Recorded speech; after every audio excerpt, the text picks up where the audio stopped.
Kundi la waasi wa M23 lenye maskani yake mashariki mwa Jamhuri ya Kidemokrasia ya Kongo limetangaza kuondoa masharti ya wapiganaji wake walioweka kambi katika mji wa kimkakati wa Uvira huko Kivu ya Kusini. Hii ni TriGen Media. Hatua hii imekuja baada ya shinikizo kubwa la kimataifa, hususani kutoka Marekani na washirika wake wengine waliotoa wito kwa pande zote kuheshimu makubaliano ya amani yaliyofikiwa hivi karibuni ili kuepuka umwagaji damu zaidi na kuifanya DRC kuwa sehemu salama kwa maisha ya watu.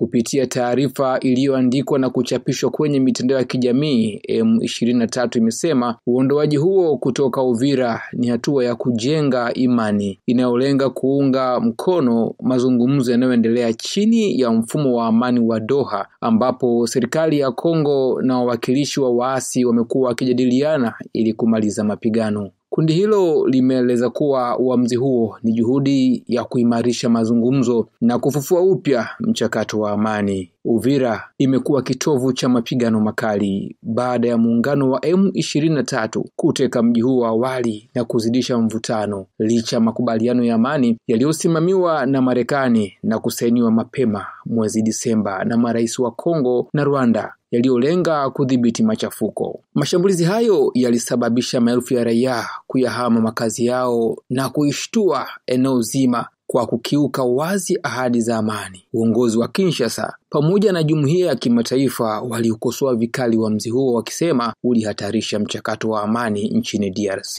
Hata hivyo, tangazo la M23 linaashiria uwezekano wa kupungua kwa mapigano. Wachambuzi wanaonya kuwa masharti yaliyowekwa kwenye uondoaji huo pamoja na malengo mapana ya kimkakati ya kundi hilo yanaweza kuleta changamoto katika utekelezaji wake kwenye maeneo husika. Hali ya usalama mashariki mwa Kongo bado ni tete, huku matatizo ya kibinadamu na hatari za kiusalama kikanda zikiendelea kujitokeza wakati mazungumzo ya amani yakiendelea. Hii ni TriGen Media.